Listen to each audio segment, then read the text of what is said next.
Irmãos e irmãs, a liturgia caracteriza os dois homens, Cornélio e Cipriano, como santos, dedicados e mártires, dedicados à vida da Igreja e mártires. Há muita coisa que temos na liturgia. Uma das partes que dentro de alguns minutos pronunciaremos, quando o Padre diz mistério da fé, nós respondemos como?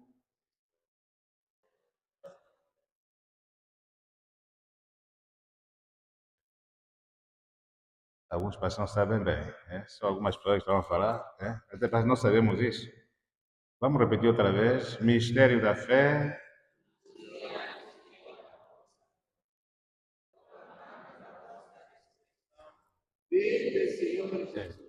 Anunciamos, Senhor, a vossa morte. E estes dois homens, este texto nos vem destes dois homens. A liturgia católica não vem da cabeça de uma pessoa, né? Vem de muitas contribuições. Se quisermos, vem da comunhão da igreja. A unidade e a comunhão da igreja.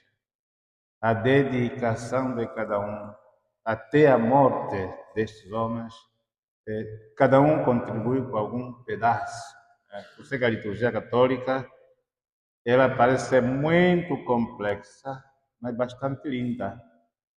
É a mais completa liturgia que temos. Contempla tudo.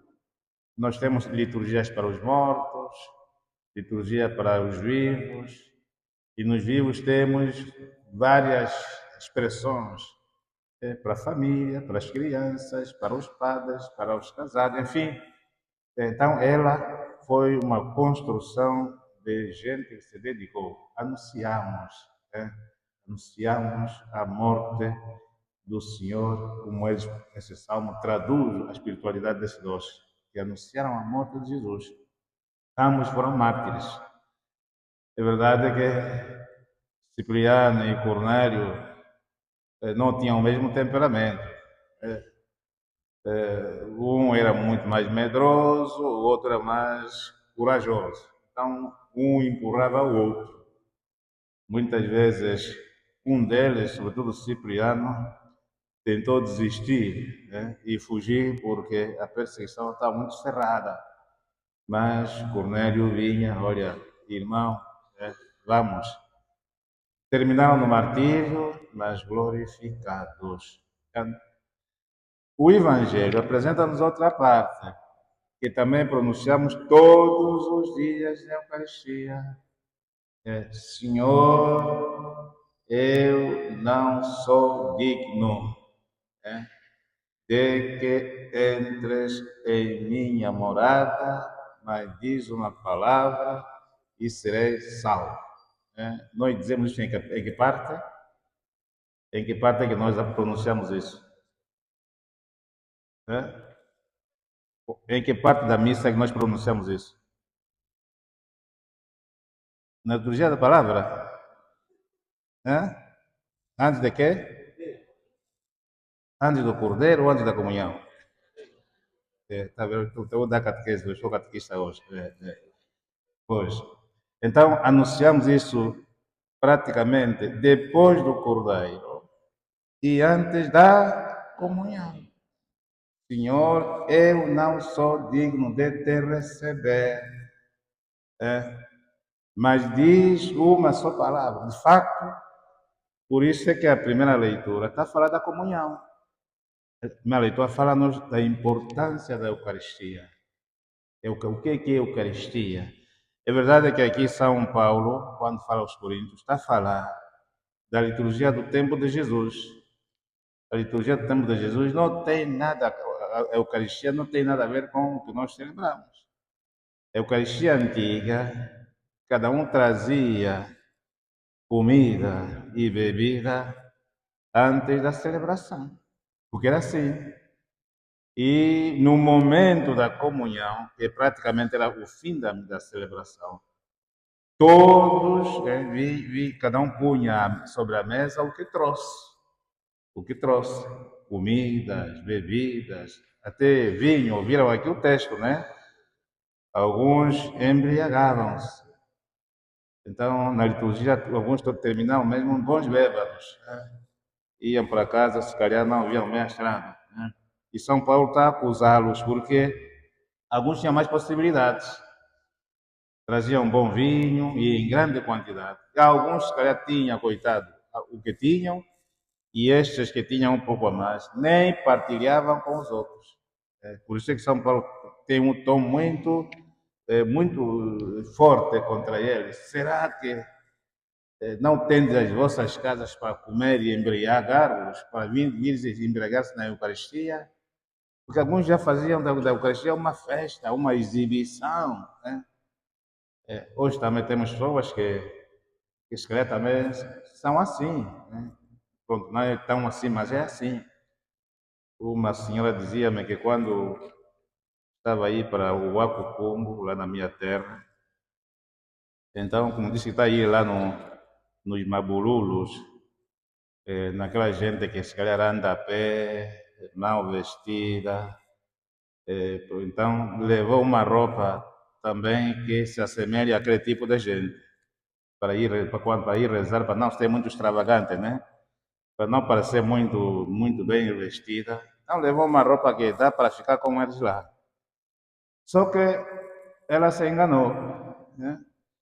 Quando chegou lá, os donos lá da terra, nas celebrações lá no interior, as pessoas vestem-se muito bem. As pessoas ficam mesmo lindas mesmo. Significa que o melhor vestido é que levam para a igreja. E ela ficou envergonhada.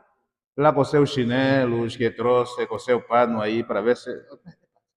Estou enganado. Né? Então eu vi tão simples, pensando que eles também estão assim. Aqui, afinal, eles estão melhor vestidos do que eu. Quase que dava gosto de ir buscar a roupa dele que tinha escondido. Né? Então, para dizer o quê? São essas coisas. Pensou bem até, gente humilde, gente simples, não convém que eu leve tantas roupas tão muito extravagantes, mas depois chegou lá os donos, lá no interior é engraçado, as pessoas consideram que a missa é o momento de estar bem. Nós devemos nos apresentar lindos, como diz Dom Filomeno. A liturgia não é para qualquer coisa, nem os padres devem também vestir-se bem, diz o Dom Filomeno. Devemos estar bonitos e bonitas diante de bem arranjados. Não é com o cabelo assim, não sei que faz o quê, ou outra roupa mais ou menos improvisada, não. Diante de Deus devemos nos apresentar da melhor maneira. Então aqui a Eucaristia é isso. Agora, o problema aqui é que São Paulo, que os que comungam, deveriam ser pessoas dignas. Pessoas dignas.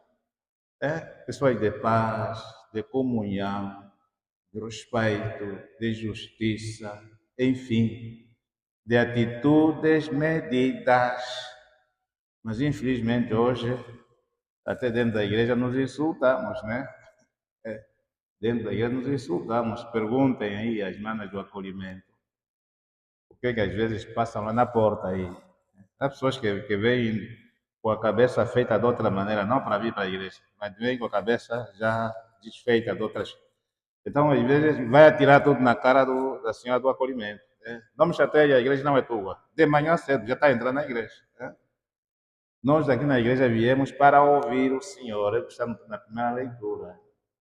Ouvir e participar da comunhão. Por isso é que esse esforço de comungar deve ser feito. Não estou a dizer agora que toda a gente deve comungar, mas procurar que tenhamos mais ou menos condições para comungar. Mas de fato nós não merecemos. Mas procurar que tenhamos condições mínimas para nos aproximarmos da mesa do Senhor. Então vamos rezar a Deus para que Ele que nos conhece melhor nos ajude também a estar próximos dEle com aquilo que Ele deseja que sejamos. Por isso é que esse servo não quis receber Jesus. Não, Senhor, eu não tenho comando, Senhor. Hoje eu não mereço que entres em minha casa. Nem me julguei digno de ir ter contigo. Mas diz uma palavra e o meu servo será curado. Agora, para terminar, aqui uma coisa. Ele, de fato, o centurião é um chefe militar. E o chefe militar, normalmente, todos dizem que os militares são gente de sangue. O militar é que alguém tem as mãos ensanguentadas. A arte dele é fazer guerra, é matar os inimigos. Este povo onde o Senhor vivia suspeitava que Jesus não ia atendê-lo porque ele era militar, né? Porque era assim mesmo, é militar não entra na igreja. E nem, os soldados nem entravam na igreja, mesmo que, sobretudo, se eram conhecidos, mesmo que eles venham a civil, às vezes não entravam. Era assim, pensavam que as pessoas de sangue eram excluídos. Então, este povo engraçado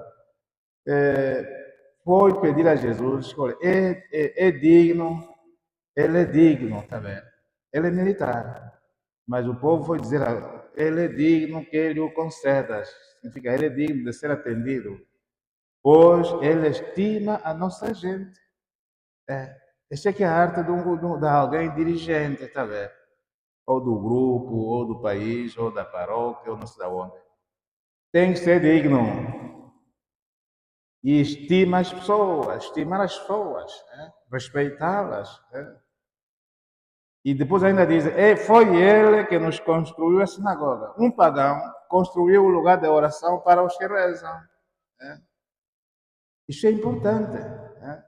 É importante. Tanto diz que ele é digno e estima, significa respeita as pessoas. Mas nós conhecemos pessoas, dirigentes ou chefes, que não respeitam as pessoas. Né? Pisa sobre eles, o que interessa é viver e agarrar-se àquilo que ele quer.